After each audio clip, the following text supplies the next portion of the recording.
यो सेसन सुरु गर्नुभन्दा अगाडि म थोरै चाहिँ हाम्रो यो स्कुल वेस्ट म्यानेजमेन्टमा बेस्ट चाहिँ प्र्याक्टिसेसहरू वर्ल्ड वाइड के छ भन्ने थोरै यहाँहरूसँग अलिकति छलफल गर्न चाहन्छु।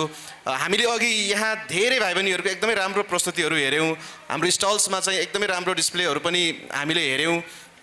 यस्तै किसिमको यो खालको स्कुल वेस्ट म्यानेजमेन्टमा चाहिँ वर्ल्ड वाइड बेस्ट प्र्याक्टिसेसहरू के छ भनेर सरसर्ती केलाउँदाखेरि यो जापानको चाहिँ उदाहरण आउँदो रहेछ एकदमै फोहोर व्यवस्थापनमा चाहिँ होइन। त्यो कामिकात्सु भन्ने चाहिँ सहर चाहिँ जापानको चाहिँ त्यो जिरो वेस्ट वर्ल्डकै जिरो वेस्ट टाउन चाहिँ रहेछ, एउटा महानगर, पोखरा महानगर जस्तै त्यहाँको एउटा सहर। त्यहाँ चाहिँ स्कुलमा चाहिँ त्यहाँको स्कुलहरूमा विद्यार्थीहरूलाई चाहिँ 45वटा चाहिँ क्याटेगोरीमा चाहिँ यो फोहोर यो सर्टिङ गर्ने चाहिँ हुँदो रहेछ, जो त्यो 45 क्याटेगोरिज, जबकि हामी यहाँ अहिले जम्मा 3टा क्याटेगोरीमा चाहिँ हामीले हाम्रो फोहोर सर्टिङ गरिरहेको छौँ होइन। जस्तो अनि त्यहाँको विद्यार्थीहरूले नै आफ्नो अभिभावकलाई घरमा गएर चाहिँ फोहोर म्यानेजमेन्ट चाहिँ कसरी, यो वेस्ट म्यानेजमेन्ट कसरी गर्ने भन्ने कुरा चाहिँ विद्यार्थीले अभिभावकले सिकाउने चाहिँ हुँदो रहेछ है।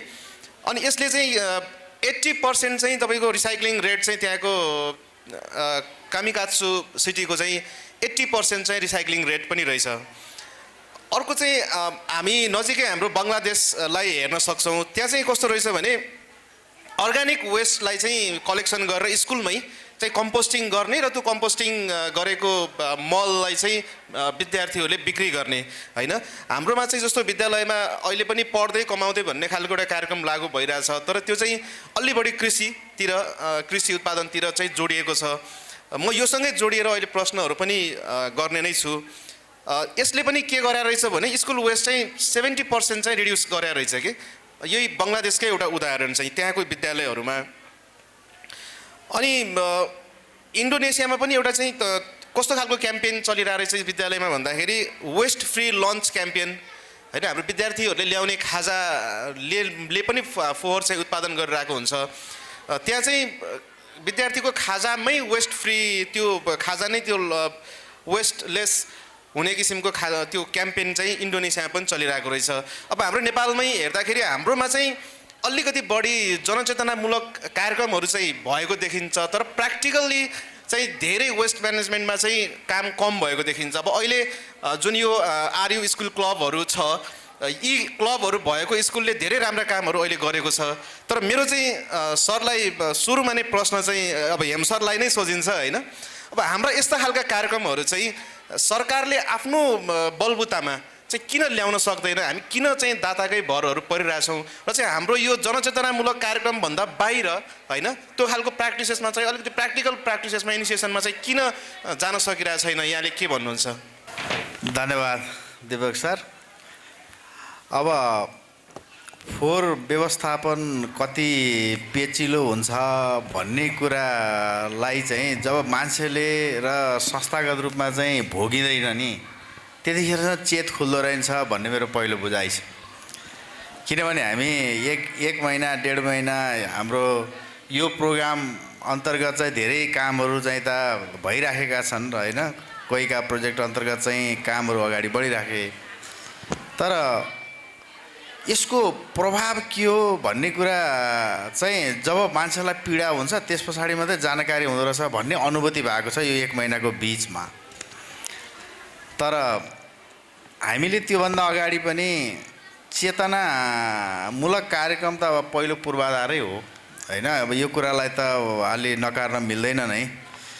हामीले फोहोर व्यवस्थापनका कुराहरूलाई चाहिँ कसरी अगाडि लान सक्छौँ भन्ने कुरा चाहिँ नागरिकहरूको चेतना जागृत गर्नु चाहिँ पहिलो दायित्व नै हो। तर पनि जतिखेर हामीले चाहिँ समस्या बेहोर्छौँ त्यस पछाडि यसको के रहेछ त विकराल रूप भन्ने चाहिँ याद हुने यो नेपाली कल्चरको रूपमा विकास भएको हो भन्ने लाग्छ मलाई। खालि पोखराको मात्रै होइन कि अन्त पनि समस्या सिर्जना हुनु पूर्व नै गरिने व्यवस्थापनले चाहिँ फाइदा जति गर्थ्यो, समस्या आइसके पछाडि चाहिँ अनि समाधान खोज्दाखेरि त्यसका नकारात्मक गुणहरू चाहिँ धेरै आउने रहेछन्। त्यही हिसाबले अगाडि बढेको होला भन्ने चाहिँ मलाई लाग्छ। अब म विद्यालय शिक्षासँग सम्बन्धित कर्मचारी भएको नाताले पनि म चाहिँ वेस्ट म्यानेजमेन्टको कुरा चाहिँ वास्तवमा मैले हेर्दिनँ। तर पनि विद्यालय क्षेत्र अथवा शिक्षा क्षेत्र यस्तो हो कि जहाँ बस्ती छ त्यहाँ विद्यालय छ, जहाँ विद्यालय छ त्यहाँ धेरै वा थोरै विद्यार्थी छन्। अनि हरेक घरमा चाहिँ सन्देश पुर्याउने कुरा सबैभन्दा महत्त्वपूर्ण र चाहिँ ऊर्जाशील ठाउँ भनेकै शिक्षा क्षेत्र हो भन्ने कुरा लागेको हुनाले हामीले चाहिँ व्यवस्थापकीय कुराहरूको चाहिँ बच्चाहरूलाई चाहिँ त सिकायौँ, तर त्यो सैद्धान्तिक धरातलमा रह्यो। त्यसले व्यावहारिक मूर्त रूप पाउँदा केही समस्या परे। तर चाहिँ अब हामी आज देखिएको जे प्रस्तुति छ, म एकपटक उठेरै चाहिँ मेरो चाहिँ प्यारा भाइ बहिनीहरूको प्रस्तुतिप्रति चाहिँ वास्तवमा हार्दिक नमन व्यक्त गर्न चाहन्छु। तपाईँहरूले चाहिँ जे प्रस्तुति गर्नुभएको छ, जे स्टलहरूमा चाहिँ आफ्ना सामग्रीहरू व्यवस्थापन गर्नुभएको छ, यसले धेरै मान्छेहरू जसलाई चाहिँ चेतना खोलिएको छ भन्ने सन्देश गएको छ। म चाहिँ एकदमै हार्दिक उच्च सम्मान गर्छु। अब हामी एडल्टहरूले गर्न नसक्ने काम चाहिँ हामी किशोर किशोरीसम्मको उमेर समूहले नै समाधान गर्न सक्छौँ भन्ने खालको लिडरसिप चाहिँ यो र यस्तै कार्यक्रमबाट अगाडि बढ्छ र चाहिँ पोखराको सुन्दरता विकासमा हाम्रो महत्त्वपूर्ण योगदान हुने छ भन्ने मैले विश्वास लिएको। सरलाई मेरो प्रश्न अझै के हो भन्दाखेरि, जस्तो अहिलेको युगमा चाहिँ हामीले विश्वव्यापी रूपमा के प्र्याक्टिसहरू भइरहेछ भनेर अहिले हामीले हातमा मोबाइलमै पनि देख्न सक्छौँ होइन। अहिले पोखराकै फोहोर चाहिँ तपाईँको 1 महिनासम्म उठ्न सकेन, यसमा यहाँले विषयवस्तु थोरै प्रवेश पनि गराइहाल्नुभयो। यदि हाम्रो यो खालको कार्यक्रमहरू चाहिँ 1 वर्ष 2 वर्ष 5 वर्ष अगाडि भएको भए पक्कै पनि त्यो सडकमा देखिने फोहोर त धेरै प्रतिशत फोहोर त कम देखिने थियो नि त। अब हामीले किन यस्तै परियोजनाहरू कुर्नु पर्यो? हामीले महानगरले आफ्नो योजनामा आफ्नो बलबुतामा किन यस्ता खालका कार्यक्रमहरू गर्न सकेन भन्ने चाहिँ मेरो ठोस प्रश्न हो यहाँप्रति। अब मैले महानगरपालिकाको साइडबाट यो कुरा अगाडि ल्याउँदा हामीले सुन्ने अवस्थामा चाहिँ फोहोर व्यवस्थापनको कामै नगरेको चाहिँ होइन। फोहोर व्यवस्थापनलाई चाहिँ कुनै एक ठाउँमा कलेक्सन गर्ने र पुर्ने काम मात्रै चाहिँ हामीले देख्यौँ हालसम्मको अवस्थामा, पहिलो कुरा। दोस्रो कुरो, विगत 2 वर्ष अगाडिदेखिबाट पोखरा महानगरले चाहिँ फोहोरलाई चाहिँ प्रशोधन गर्ने र चाहिँ युजेबल बनाउने आज भाइ बहिनीहरूले जे प्रस्तुति गर्नुभएको छ, यो प्रस्तुतिको साइडमा लानुपर्छ भनेर चाहिँ ग्लोबल टेन्डर गर्ने, पार्टीहरू छनौट गर्ने, उनीहरूसँग सम्झौता गर्ने काम भइसके पछाडि अब तपाईँहरूले कति बुझिराख्नु भएको छ, सोसल मिडियाहरू पनि आइसकेको विषयलाई मैले थप समय खर्च नगरौँ। तर भइदियो के भने यहीँ आएर अघि सरले उठाएको चाहिँ विषयवस्तु के जोडिन्छ भने हामी चेतनामूलक कार्यक्रम चाहिँ गर्दै मात्रै आयौँ भनेको चेतनामूलक कार्यक्रम पनि हाम्रो प्रभावकारी भएर हिँड्छ भन्ने कुराको सन्देश दिएको छ, जसको कारणले गर्दा हामी चाहिँ अहिले ब्रेक भएका छौँ होइन। जसको प्रमाण स्वरूप चाहिँ हामी 1 महिना जति चाहिँ निकै फोहोरको चाहिँ प्रेसरमा भयौँ र चाहिँ 2-3 दिन मात्रै चाहिँ हामीले सफलता हासिल गरेका छौँ, फेरि हाम्रो फोहोर उठ्न बन्द भएको छ। त्यसो भएको हुनाले चेतनामूलक कार्यक्रम चाहिँ बेठिक चाहिँ रहेनछ, तर जति पुग्नु पर्ने हो त्यति अझै नपुगेको अनुभूति चाहिँ हाम्रो भएको छ। हस्, म फेरि यहाँसँग जोडिने छु। कुमार सरप्रति चाहिँ मेरो प्रश्न, जस्तो यहाँले लामो समय यसलाई चाहिँ अलिकति व्यावसायिक रूप पनि भनौँ न, एउटा कला र पनि व्यवसाय पनि बनाइ पनि राख्नु भएको छ, फोहोर मार्फत एउटा कलाकारितालाई उजागर पनि गरिराख्नु भएको छ। विद्यालय शिक्षा र चाहिँ यो विद्यार्थीको आफ्नो स्किलसँग चाहिँ यो आरयुलाई चाहिँ हामीले कसरी कनेक्ट चाहिँ गर्न सकिन्छ, यहाँले के भन्नुहुन्छ? नमस्ते सबैजनालाई। अब यो यस्तो हो कि खास धेरैले वेस्ट भन्नेबित्तिकै अब रिसाइकल गरेर केही चिजहरू नयाँ उत्पादन गर्ने भन्ने बुझिन्छ होइन। तर आज हामीले देख्न सकियो होइन, वेस्टलाई कसरी आर्ट फर्ममा लर होइन, त्यो डेकोरेट आइटम हुन्छ कि अझ सामान्य युज हुने कसरी गर्न सकिन्छ, पेन्सिलहरू, ब्यागहरू, पाउचहरू भन्छ नि त, त्यो कसरी गर्न सकिन्छ भन्ने बारेमा देखियो। मेरो भन्न मेन त के भनेदेखि अलि मैले हेर्दाखेरि चाहिँ उहाँहरूको समस्या के थियो भनेदेखि टाइम नमिल्ने, किनभने हामीले त्यो चाहिँ एक्स्ट्रा टाइममा त आर्ट टाइममा गर्नुपर्ने, आर्ट क्लासमा गर्नुपर्ने भन्ने भयो थियो। हो यो करिकुलममा चाहिँ एउटा हामीले बनाइदियो भने चाहिँ निश्चित टाइम छुट्याइदियो भने चाहिँ उनीहरू अझै क्रिएटिभ हुनसक्छ। यो त उनीहरूले होमवर्क नि हुन्छ घर गएर होइन, त्यो क्रिएटिभ हुने उसै पाउन्न कि चान्सै पाउन्न कि। क्रिएटिभिटी भनेको त एकदम आनन्दले त्यो एउटा स्पेस हुने अन्त टाइमलाई चाहिँ युटिलाइज गर्ने चिज हो नि त। त्यही मैले यही प्रश्न म्यामतिर चाहिँ जोड्न चाहेँ। अघि एकजना विद्यार्थीले भन्नुभएको थियो हामीलाई चुनौती चाहिँ अब हाम्रो करिकुलम पनि छँदैछ, फेरि अब यो एक्स्ट्रा एक्टिभिटिज पनि छँदैछ, टाइम म्यानेज गर्न गाह्रो भयो भन्ने किसिमको छ होइन। तर अब फोहोर व्यवस्थापनकै कुरा हो, अब यहाँ विद्यार्थीले पनि सिक्ने कुरा हो भने यहाँहरूले यसलाई चाहिँ एक्स्ट्रा क्लास पनि दिएर विकमा हुन्छ अथवा मन्थली हुन्छ, कसरी हुन्छ, एक्स्ट्रा क्लास दिएर चाहिँ यो खालको एक्टिभिटिजमा इन्गेज गराउन सक्ने अवस्था चाहिँ कतिको रहन्छ? यहाँहरूले त्यो पहल चाहिँ गर्नुभएको छ कि छैन? धेरै धेरै धन्यवाद सर प्रश्नको लागि। हजुरले भन्नुभएको कुरा एकदमै ठिक हो। सबभन्दा पहिला चाहिँ हाम्रो करिकुलममा जुन इन्टिग्रेट भएको सब्जेक्टहरू छ पहिला त्यसलाई हामीले पढाउनु पर्ने त्यो हाम्रो बाध्यतै छ एउटा हिसाबले होइन, त्यो पढाउनै पर्यो। किनभने हाम्रो चाहिँ के छ क्वेसन बेस, हामीले चाहिँ एन्सर सिटमा क्वेसन दिनुपर्ने हुन्छ र त्यही क्वेसनको आधारमा चाहिँ हामीले मूल्याङ्कन गर्ने प्रविधि अझ पनि नेपालमा त्यस्तै छ होइन। त्यसलाई चाहिँ हामीले प्र्याक्टिकल भन्दा पनि थ्योरीलाई बढी चाहिँ हामीले के गर्छौँ प्रोत्साहन दिइरहेका छौँ अहिलेको समयमा पनि आएर।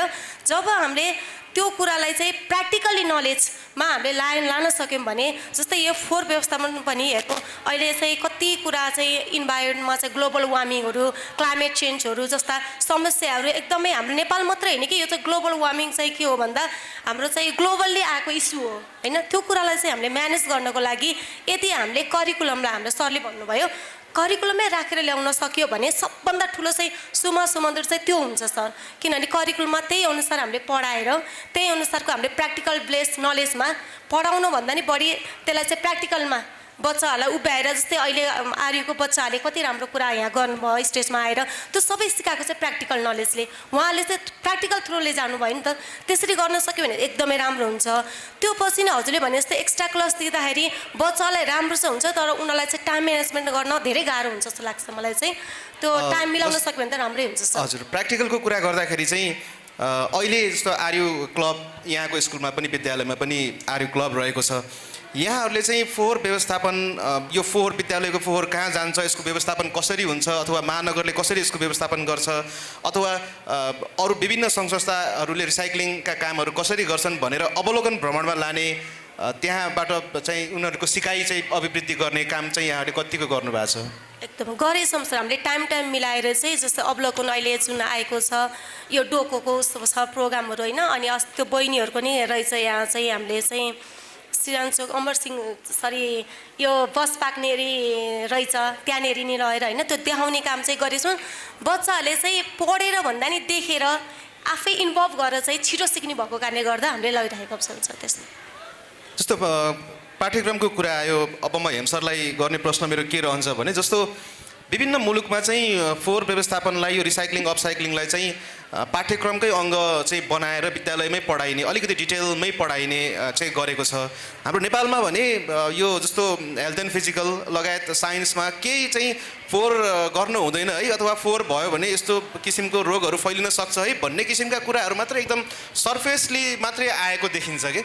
तर डिपली अलिकति प्र्याक्टिकल रूपमा जोड्नको लागि हामीले जस्तो पाठ्यक्रममा अहिले त अब स्थानीय तहले आफैले पनि पाठ्यक्रम चाहिँ बनाइराखेका हुन्छ होइन, यो सामाजिक शिक्षासँग जोड्ने अथवा यो नैतिक शिक्षासँग जोड्ने हो, कसरी चाहिँ हामीले यो पाठ्यक्रममा नै यो रिसाइक्लिङ अपसाइक्लिङलाई चाहिँ हामीले समावेश गर्न सकिन्छ?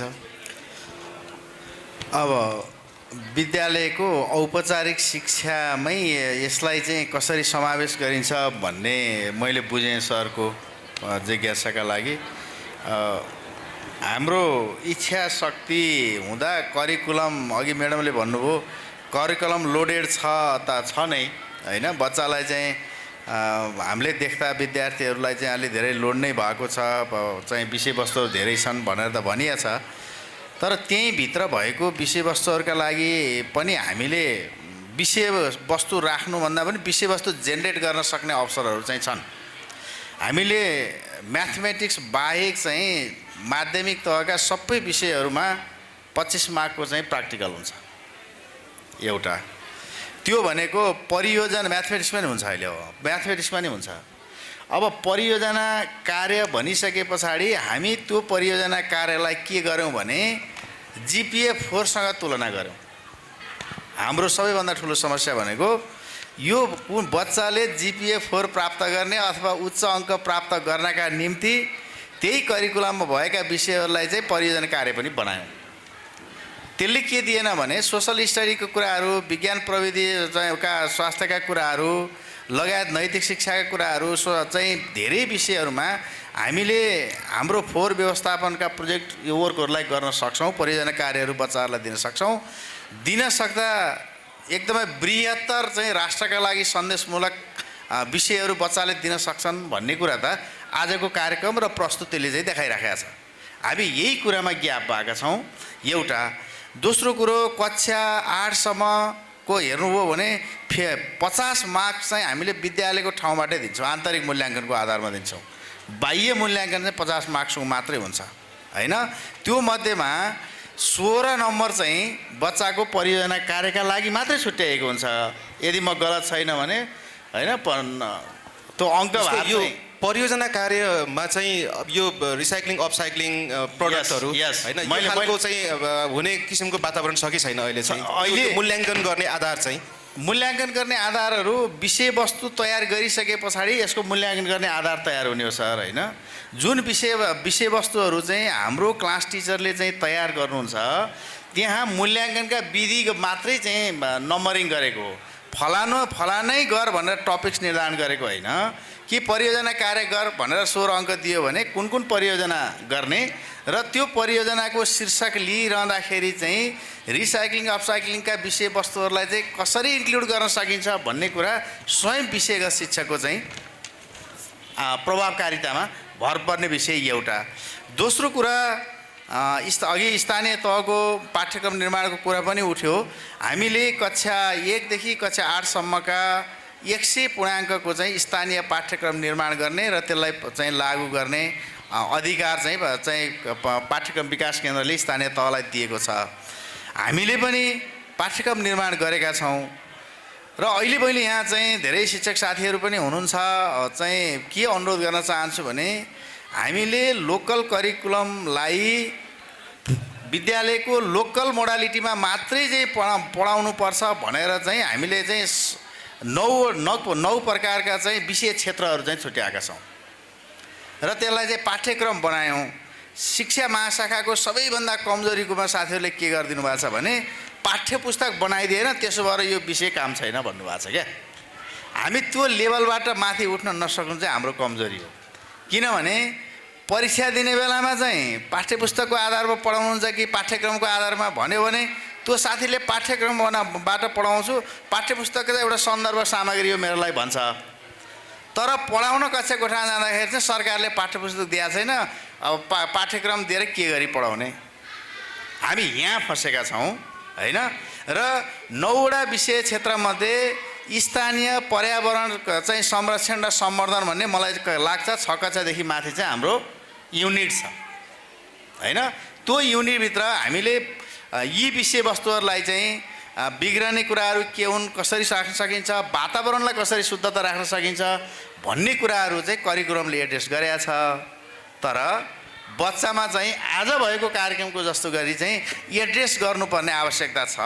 त्यो फेरि पोखरा महानगरका लागि जति समस्यामूलक छ अर्को पालिकालाई नहुन सक्छ। त्यसो भएर जस्तो यो खालको जुन कार्यक्रम आज यहाँले देख्नुभयो, अहिले यहाँले नै भने जस्तो त्यो खालको विषयवस्तु चाहिँ पाठ्यक्रममा जोड्नको लागि चाहिँ महानगरले आफ्नो तर्फबाट चाहिँ कस्ता खालका पहलहरू चाहिँ गर्न सक्छ?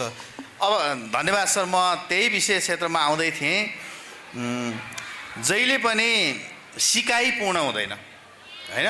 आजको यो कार्यक्रमले चाहिँ महानगरमा को स्थानीय पाठ्यक्रमलाई यो विषयवस्तुलाई कसरी इन्क्लुड गर्नुपर्छ भन्ने कुराको महत्त्वपूर्ण ज्ञान चाहिँ पोखरा महानगरलाई दिएको छ। मैले त्यो अनुभव गरेको छु। त्यो पाठ्यक्रम संशोधन गर्ने अधिकार पनि चाहिँ पोखरा महानगरपालिकालाई छ। त्यसो भएको हुनाले हामीले दिइरहेका 9वटा युनिटभित्र चाहिँ अब यो विषयवस्तुहरूलाई चाहिँ कसरी गर्ने भन्ने कुरा चाहिँ छलफलको बहसको विषय बन्नु पर्ने नै छ र बन्छ नै। त्यो म महानगर शिक्षा प्रमुखको हिसाबले चाहिँ अब हामीले यसलाई इन्क्लुड गर्ने र चाहिँ अघि सरले जोड्नु भएको थियो पढ्दै कमाउँदैका कुराहरूसँग पनि चाहिँ यो विषयवस्तुलाई जोडेर बच्चाको कम्तीमा पकेट मानी मात्रै भए पनि बच्चा आफैले चाहिँ अर्न गर्न सक्छ भन्ने वातावरण तयार हुने गरी चाहिँ हामीले स्थानीय वातावरण संरक्षण र सम्वर्धन यस्तै केस युनिटलाई चाहिँ यो विषयवस्तु हामीले इन्क्लुड गर्नुपर्छ। त्यो चाहिँ मैले मेरो चाहिँ टिमलाई चाहिँ यो कुरा चाहिँ जानकारी गराउँछु। मेरो टिम भन्नाले मेरो लिडरहरूलाई चाहिँ जानकारी गराउँछु र चाहिँ त्यसलाई केही न केही कुरा चाहिँ संशोधनमा चाहिँ हामीले हाल्नुपर्ने कुरा हिजो हल्का ढङ्गले उठ्याएको थियो भने आज स्वयं बच्चाहरूको चाहिँ हाम्रो बाबु नानीहरूको प्रस्तुति र उहाँहरूका स्टलहरूले चाहिँ यस्तो सन्देश दिएको छ कि उहाँहरू चाहिँ धेरै अगाडि हुनुहुन्छ, हामी लिडरहरू धेरै पछाडि छौँ भन्ने चाहिँ आज अनुभूति नै भएको छ। म क्षमा चाहन्छु। हजुर, हामी केही बेरमा विद्यार्थीहरूसँग पनि प्रश्नहरू लिनेछौँ। कृपया यहाँहरूले आफ्नो प्रश्नहरू केही छन् भने तयारी पनि गरिदिनु होला। अब म कुमार सरतर्फ नै जान चाहन्छु। यहाँ धेरै विद्यार्थीहरूको आज यति राम्रो प्रस्तुतिहरू हेरिसकेपछि चाहिँ अब यहाँ चाहिँ विद्यार्थी बिचमै पनि रहनुभएको हिसाबले फोहोर व्यवस्थापन त एउटा कुरा भयो। फोहोर व्यवस्थापन गर्ने क्रममा जुन उनीहरूको इन्गेजमेन्ट चाहिँ हुन्छ नि, त्यसले चाहिँ विद्यार्थीको सृजनशीलतामा एउटा चाहिँ उनीहरूको भूमिका, यो फोहोर व्यवस्थापनको भूमिकामा चाहिँ कस्तो असर पर्छ, सृजनशीलता वृद्धि गर्नमा चाहिँ फोहोर व्यवस्थापनले कस्तो चाहिँ भूमिका खेल्छ भन्ने एउटा प्रश्न। र अर्को चाहिँ त्यति बेला पनि विभिन्न समस्याहरू आइपर्छन् र त्यसलाई चाहिँ आफै विद्यार्थीले समाधान गर्न सक्ने स्थिति पनि बनिरहेको हामीले अघि देख्यौँ। यसले चाहिँ आम आफ्नो यो जीवनमा पनि कि आफ्नो जीवनमा पनि समस्या समाधान गर्नको निमित्त चाहिँ फोहोर व्यवस्थापनबाट एउटा सिकाइ चाहिँ कस्ता कस्ता खालका सिकाइहरू चाहिँ यसबाट विद्यार्थीले पाउन सक्छन् भनिदिनुहोस् न थोरै। धन्यवाद प्रश्नको लागि। हजुरले जस्तै भन्नुभयो नि त, विद्यार्थीहरूले लगभग केही बनायो नि त, त्यो चिजमा पनि धेरै हुन्छ कि उनीहरूले थिङ्किङ सोच्न सक्ने क्षमता हुन्छ होइन। थिङ्किङले कसरी टिम गर्ने हुन्छ होइन, नि क्रिएटिभ नै हुन्छ कि कसरी क्रिएटिभ हुनसक्छ भन्ने हुन्छ। विद्यार्थीहरूको के हुन्छ नि, इङ्गेज गरायो भने यति मानौँ कि अहिलेको टाइममा चाहिँ उनीहरू मोबाइलबाट अलिकति टाइम ग्याप भयो भन्ने मानौँ कि उनीहरू त्यो एक्टिभिटीमा इङ्गेज छ भने कि बुझ्नुभयो नि, प्रब्लम सल्भिङतिर लाग्ने भयो कि उनीहरू केही समस्या त्यही देख्यो भने चाहिँ उनीहरू आफै एकदम त्यो एउटा त्यसले चाहिँ लाइफ लेसन नै सिकाउँछ कि हामीले यो करिकुलममा राख्ने भन्दा पनि कार्यक्रमहरू चाहिँ अर्गनाइज गरिराख्नुपर्छ कि उनीहरूलाई प्रोत्साहन गर्न, उनीहरूलाई डिस्प्ले गर्न, उनीहरूको अलिअलि सेल भयो कति खुसी हुन्छ उनीहरू होइन। अनि खालि सेल मात्रै भएको भन्दा पनि, बेच्नु भन्दा पनि आफैले पुनः प्रयोग गर्यो भने त्यो पैसा बच्यो नि त। किन्न ल होल्डरहरूबाट टुथपेस्टहरू राख्ने छ बाथरुममा, त्यो त आफू बच्यो नि त पैसा, त्यो पनि त बचेको पैसा नि त एउटा अर्न गरेको जस्तो त हो नि। त्यही भएर यसले चाहिँ सबै थिङ्किङ स्किलहरू होइन कोलाबोरेसन गर्न सिकाउँछ, एकदमै अलिकति म्याचुरिटी पनि लिएर आउँछ कि चिजहरूलाई हेर्ने तरिकाहरू, नजरियालाई। फोहोर मैलालाई फोहोर मैला हेर्दैन कि उनीहरूले एकचोटि कनेक्ट भइसकेपछि कि जोडिसकेपछि फोहोर मैलालाई उनीहरूले सोचको रूपमा हेर्छ कि मैले यसलाई के बनाउन सक्छु त नि भन्ने हुन्छ कि। अहिले जस्तै हाम्रो माइन्डमा नि केही हिँड्ने बित्तिकै ल मैले केही देखेँ भने यसलाई चाहिँ के बन्छ है भन्ने हुन्छ नि, त्यो माइन्डसेट चाहिँ हामीले डेभलप गर्न सक्यो भने चाहिँ बच्चाहरूमा करिकुलम नि गर्नै पर्यो होइन। त्यो मध्ये माइन्डसेट मात्रै हामीले डेभलप गऱ्यो भने अरू केही गर्नु पर्दैन। अबको जेनेरेसन त बच्चाहरूले चलाउने हो, उनीहरूलाई क्रिएटिभ फ्रिडम छोडिदिनु पऱ्यो हामीले होइन। मात्र उनीहरूको माइन्डसेट चेन्ज गर्न काम के गर्नुपर्छ भने यस्तै आर्य फेस्टहरू गर्नु पऱ्यो, स्कुलहरूमा पनि डिफ्रेन्ट प्रोग्रामहरू गर्नु पऱ्यो। उनीहरूलाई मतलब एउटा के भन्छ नि, प्रोत्साहन गर्नको लागि या त अवार्ड या त केही दिनु पऱ्यो उनीहरूलाई होइन। प्रोत्साहन चाहिँ इन्करेजमेन्ट चाहिँ एकदमै जरुरी छ कि हाम्रो स्टुडेन्टहरूमा के। यो चाहिँ जस्तो यसलाई चाहिँ यो जुन प्रडक्टहरू यहाँ डिस्प्ले भइरहेको छ होइन, यो त आज यो आर्य स्कुल फेस्टको लागि भयो। यस्तै खालको चाहिँ बृहत एउटा चाहिँ फेस्टिभल नै गर्ने र त्यसलाई अलिक कम्पिटेटिभ पनि बनाउने हिसाबले गर्न सकिने सम्भावना रहन्छ कि रहँदैन, त्यसको पहल चाहिँ कसले गर्नुपर्छ होला जस्तो लाग्छ हजुरलाई चाहिँ? सम्भावना त अब हजुरले देखिसक्नुभयो, अहिले यो स्टार्टिङमा आर्य क्लब स्टार्टिङ भएकोमै यत्तिको भइसक्यो होइन। हामीले देखिरहेछ कि मैले केही भन्नु भन्दा नि देखेकै चिज चाहिँ कस्तो छ, उहाँहरूलाई अझै चिज भयो भने अझ हाम्रोमा अहिले के गरेछ भनेदेखि हामीले अहिले इक्विपमेन्टहरू चाहिँ डेकोरेसन गर्ने इक्विपमेन्टहरू हाम्रो वर्कसपमा छ, स्टुडेन्टहरूलाई फ्री हो, दे क्यान कम देयर, उनीहरूले युज गर्न मिल्यो त्यो टुलहरू कि अझै त्यसलाई युज गर्नलाई, सेलेबल गर्नलाई है। अब यसको त त्यही त नि एकदम धेरै सम्भावना नि छ, एकदम राम्रो नि छ, उनीहरूलाई प्रोत्साहन चाहिँ भइराख्नु पऱ्यो भन्ने कुरो मेरो चाहिँ। अच्छा, अब म म्यामतिर जान चाहन्छु। जस्तो यो आर्य स्कुल क्लब खोलेर यो सबै यहाँसम्म आइपुग्दासम्म चाहिँ यहाँहरूले विद्यार्थीमा चाहिँ कस्ता खालका भिन्नताहरू पाउनुभयो होइन? अब एउटा लिडरसिप पनि वृद्धि पनि पक्कै पनि भयो होला जस्तो लाग्छ र फोहोरप्रति हेर्ने दृष्टिकोण अघि विद्यार्थीहरूले भन्नुभएको थियो। कतिपय चाहिँ हामी कस्तो देख्छौँ भने बाहिरबाट आएको जुन टुरमा आउनुभएको बसमा चाहिँ स्टुडेन्टहरूले चाहिँ लेक साइडतिर अथवा यो बाटो हाइवेतिर चाहिँ फोहोरहरू बसबाट फालिराख्नु भएको हुन्छ कि अहिले चाहिँ अब मैले चाहिँ फाल्न बन्द गरेँ भनेर अघि एकजनाले पनि भन्नुभएको थियो, एकजना विद्यार्थीले। त्यस्तो खालको अवेरनेस होइन अथवा लिडरसिप के कुरामा चाहिँ तपाईँले डिफ्रेन्सेस चाहिँ पाउनुभयो यो आर्यु स्कुल क्लबको गठनपछि र यहाँसम्म आजसम्म आइपुग्दाखेरि? धन्यवाद सर। मैले धेरै नै चेन्ज पाएको छु सर। अहिले जुन बच्चाहरू आएर यहाँ आफ्नो चाहिँ प्रस्तुत गरे होइन, आफ्नो गरे, त्यो पनि एक प्रकारको चाहिँ चेन्ज हो बच्चामा। किनभने उनीहरूलाई कन्फिडेन्ट लेभल हेर्नु, कति राम्रोसित बोलिरहेको छन्, आफ्नो चाहिँ कति राम्रोसित प्रस्तुतिकरण गरिरहेका छन्, डेमोन्स्ट्रेसन कति राम्रोसित गरिरहेका छन्। त्यो भनेको नि एउटा चाहिँ के हो, उनीहरूको लेभलमा चेन्ज आएको हो। त्यो मात्र होइन, उनीहरूको बिहेभियरल चेन्ज भन्नुभयो नि। अब हामी हिँड्दा खाएर चक्लेटको बोक्रा फाल्छौँ, हामी फाल्दैनौँ भन्नुभयो, त्यो एकदम बिहेभियरल चेन्ज पनि आइरहेको छ। त्यो मात्रै नभएर उहाँहरूकोमा कस्तो छ भन्दा समाजप्रति उत्तरदायित्व है। मैले फोहोर फाल्नु हुँदैन, मैले एउटाले फोहोर फाल्यो भने अर्कोले फोहोर फाल्यो भने के हुन्छ, यहाँ चाहिँ पोल्युसन बढ्छ भन्ने कुराको सामाजिकपछि उत्तरदायित्व पनि उनीहरूमा चाहिँ के छ, वृद्धि भएको छ। कन्फिडेन्ट लेभल वृद्धि भएको छ उहाँहरूमा। टिमवर्क गर्ने चाहिँ बानी परेको छ, कोअपरेसन गर्ने बानी बसेको छ, लेभल इन्क्रिज भएको छ। उहाँहरूमा नभएको होइन कि त्यो लेभललाई इन्क्रिज गर्ने काम चाहिँ यस्तो क्लबहरूले चाहिँ गरेको छ सर। अब फेरि म हेम सरतर्फ जान चाहन्छु। आज यो पाठ्यक्रमको कुरा भएको कारणले गर्दाखेरि अलिकति धेरै प्रश्न चाहिँ हेम सरतर्फ सोचे जस्तो पनि होला।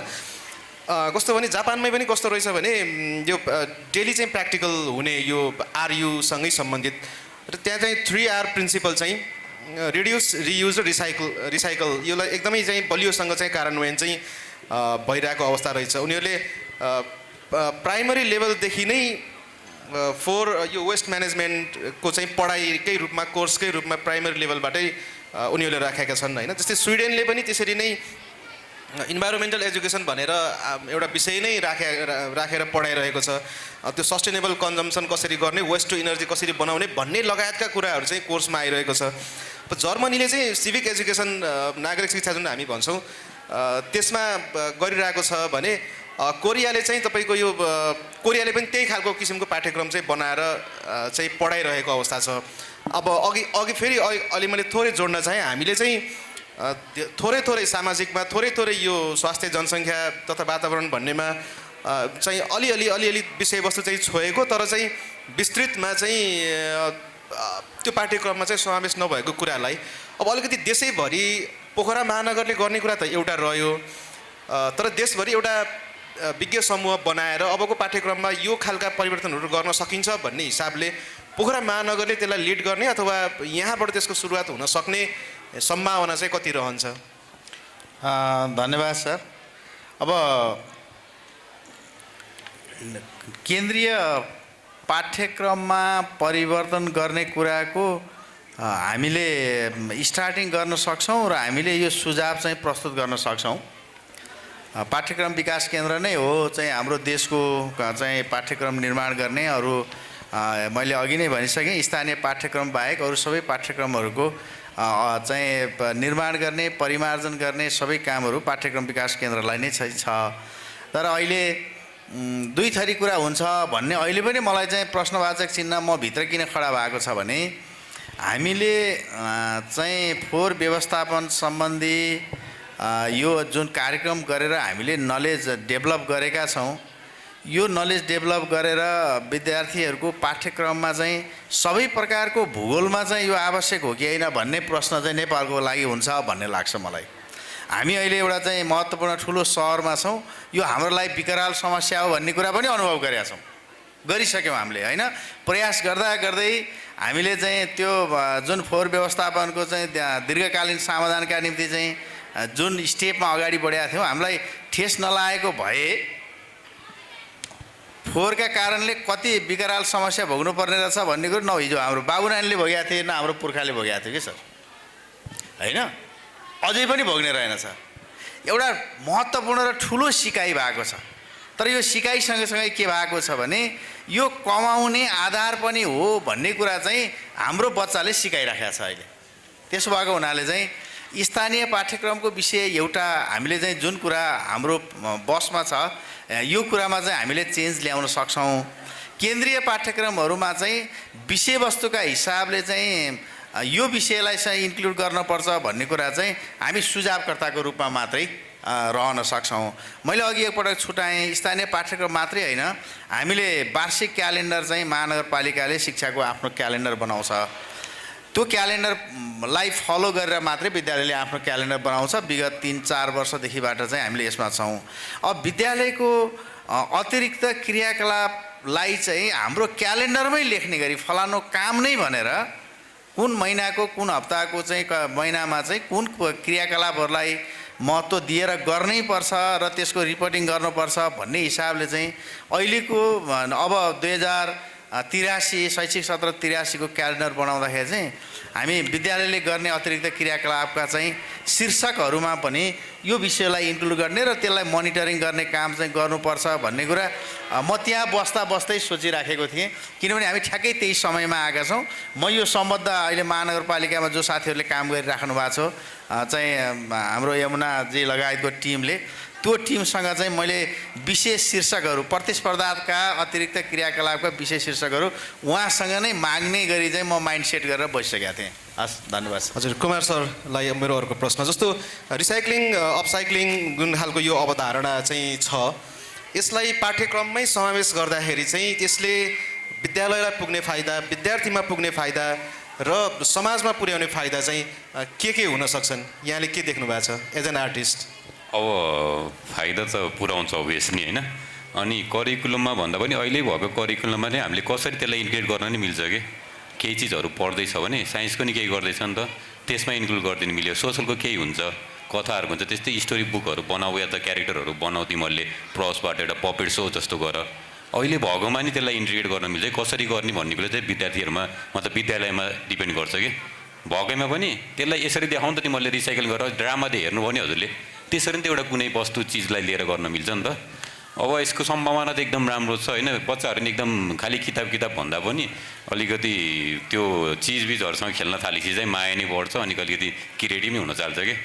त्यही भएर एकदम फाइदा त फाइदा छ। अब त्यही हजुर, अन्त म्याम, अब जस्तो अघि सरले थोरै जोड्नु भएको थियो होइन, विद्यार्थीहरूको आफ्नो जुन क्रिएसन छ, जुन क्रिएटिभिटी छ, त्यसको आधारमा मूल्याङ्कन दिने अथवा भनौँ न हामीले नम्बर नै दिने, प्र्याक्टिकल नम्बर दिने गरेर यसलाई चाहिँ हामीले आफ्नो स्कुलको इन हाउस एउटा खालको किसिमको एउटा कोर्स जस्तो पनि बनाउन सक्ने अवस्था चाहिँ रहन्छ कि रहँदैन? के हुन्छ, यहाँले के भन्नुहुन्छ यसमा चाहिँ? होइन, रहन सक्छ। जस्तै अब इन्भाइरोमेन्ट साइन्स भने त एउटा सब्जेक्टै छ होइन, हाम्रो रिलेटेड जुन 9-10मा आएर पढ्नुपर्छ अप्सनलको रूपमा छ चाहिँ त्यसलाई नै हामीले चाहिँ प्र्याक्टिकलको रूपमा चाहिँ सरले भने जस्तै हामीले 16 मार्क्स चाहिँ प्र्याक्टिकलको लागि भनेर छुट्याएको हुन्छौँ। त्यसमा चाहिँ हामीले यही रिसाइक्लिङ र अपसाइक्लिङलाई कसरी हामीले चाहिँ यो फोहोर व्यवस्थापन गर्न सक्छौँ भन्ने कुरालाई लिएर पनि हामीले त्यहाँबाट नम्बर दिन चाहिँ मिल्छ सर, नमिल्ने छैन। जस्तै साइन्सहरूसँग रिलेटेड छ नि त, यो त सोसलसँग पनि रिलेटेड छ होइन। त्योबाट पनि हामीले चाहिँ अलिकति मार्क्स चाहिँ यसलाई छुट्याउन चाहिँ नमिल्ने चाहिँ छैन, मिल्छ सर। अब हामी कार्यक्रमको लगभग अन्तिमतिर पनि छौँ। हामी केही प्रश्नहरू विद्यार्थीहरूबाट पनि लिनेछौँ। हेम सरलाई चाहिँ मेरो प्रश्न चाहिँ यो खालको अब महानगरमा त अहिले 15वटा विद्यालयमा मात्रै यो कार्यक्रम लागू भयो र हामीले यतिको यो चाहिँ विद्यार्थीहरूको मेहनतलाई देख्न पायौँ। यस्तै खालका कार्यक्रम चाहिँ सबै विद्यालयहरूमा, महानगरका आफ्नो मातहतका सबै विद्यालयहरूमा पुर्याउनको लागि चाहिँ यहाँले गर्ने प्रयत्न, यहाँले गर्ने प्रतिबद्धता अथवा यहाँले गर्ने प्रयासहरू चाहिँ यहाँले कसरी प्रस्तुत गर्नुहुन्छ अहिले? हस्, धन्यवाद सर। अब हाम्रो प्लान के हुनुपर्छ भन्ने मलाई अनुभूति भइराखेको छ भने हामी अहिलेसम्मको रियल ग्राउन्डमा भन्ने हो भने 3टा डस्टबिन भनेर बच्चाहरूले चाहिँ देखाइराखेका छ, त्यही पनि पुर्याइरहेको अवस्था छैन। यो फ्याक्ट हो हाम्रो होइन।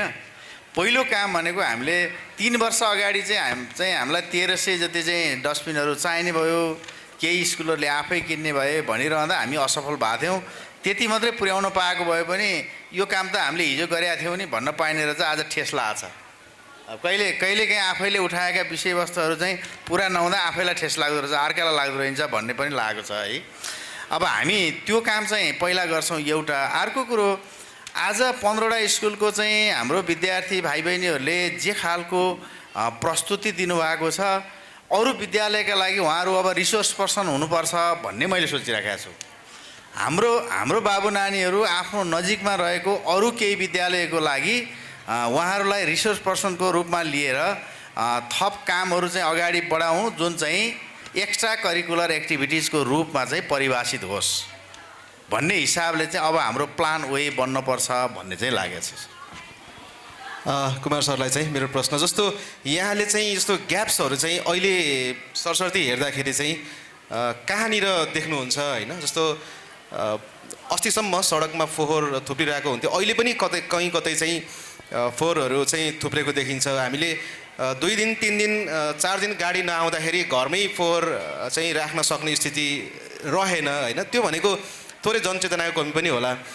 विद्यार्थी यस्तो अवस्था आओस् कि विद्यार्थीले नै अभिभावकलाई गएर चाहिँ अलि दिन गाडी नआउँदाखेरि पनि हामीले फोहोर छुट्याएर अथवा कुहिने नकुहिने छुट्याएर घरमा चाहिँ यसरी प्रयोग गर्न सकिन्छ अथवा यसलाई चाहिँ रिसाइक्लिङ गर्ने ठाउँमा हामीले यो फोहोर पुर्याउन सकिन्छ भन्ने खालको मेसेज दिने किसिमको विद्यार्थी उत्पादन गर्नको निमित्त चाहिँ कति प्रयासहरू भएका छन् र त्यति चाहिँ पुग्दो छ कि छैन? यदि अपुग छ भने कहाँनिर चाहिँ ल्याप्सेसहरू अथवा ग्याप्सहरू चाहिँ छ जस्तो लाग्छ यहाँलाई चाहिँ? यस्तो हो कि हाम्रो यो जस्तै अब एसिया जस्तै नेपाल जस्तो इन्डिया जस्तो कन्ट्रीहरूमा चाहिँ के छ भनेदेखि आफू सफा हुनु पऱ्यो, फोहोर चाहिँ जता भयो नि आफ्नो घर चाहिँ सफा हुनु पऱ्यो कि बाहिरको मतलब भने कि सराउन्डिङमा के छ भन्ने भने कि त्यो घरमा हुने जनचेतना हामीले बाहिर लिएर गयो भने चाहिँ बाहिर नै मेरो घर हो है, पृथ्वी नि मेरो घर हो है भन्यो भने चाहिँ हजुरले जताभाइ त्यता फाल्नुहुन्न नि त, घरमा डस्टबिन छ है त्यहाँ राखेको छ त्यहाँ लगेर फाल्छु भन्ने हुन्छ नि त। त्यो नि बाहिर हुनु पऱ्यो कि, त्यो पनि घरबाट बाहिर निक्लिसकेपछि पनि त्यो माइन्डसेट चाहिँ हुनु पऱ्यो। त्यसको लागि बच्चाहरूले नि सिकाउन मिल्यो। मेन त प्यारेन्ट्स चाहिँ हुनुभयो होइन?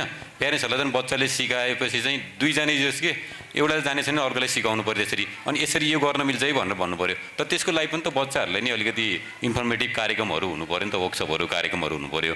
उनीहरूलाई तब खालि के हुन्छ भनेदेखि स्कुलमा पढायो त्योभन्दा बढी पढ्नै पर्दैन भन्ने जस्तो नि हुन्छ कि धेरै पढेर के। अब यस्तै चिजहरू इन्क्लुडेड भयो भने त यो हुँदो रहेछ सेग्रिगेसन यसलाई गर्ने है, त्यसलाई त्यता नफाल्नु, यसलाई डिआइवाई प्रोजेक्ट बनाउनु मिल्छ भन्ने उनीहरूले एउटा छुट्टै आफ्नो लागि डस्टबिन नि बनाउनु मिल्यो कि त्यहाँ कि यसमा चाहिँ म काम गर्छु है यसमा राखिदिनु भनेर कि त्यो हुनु पऱ्यो। त्यसको लागि के हुनु पऱ्यो उनीहरूमा इन्फर्मेसन नलेज हुनु पऱ्यो।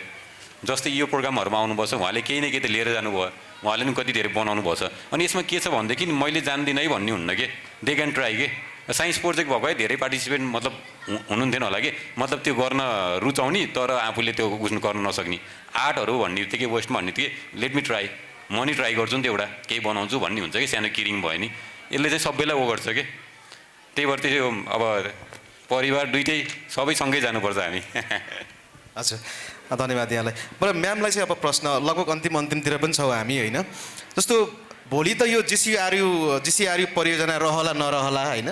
सर म्यामहरू आउनु होला नआउनु होला, अथवा डोको रिसाइक्लर्स ले यसैमा काम गरिरहला नरहला, अथवा आफ्ना कामहरू होलान्, अथवा महानगरले पनि सपोर्ट गर्ला नगर्ला, विद्यालय स्वयंले चाहिँ यसलाई कन्टिन्युटी दिने विषयमा यो आर्यु क्लबहरूलाई स्कुल क्लबहरूलाई चाहिँ कन्टिन्युटी दिने विषयमा चाहिँ के सोच्नु भएको छ यहाँले, अथवा यसमा यहाँको प्रतिबद्धता चाहिँ के रहन्छ थोरै भनिदिनुहोस् न।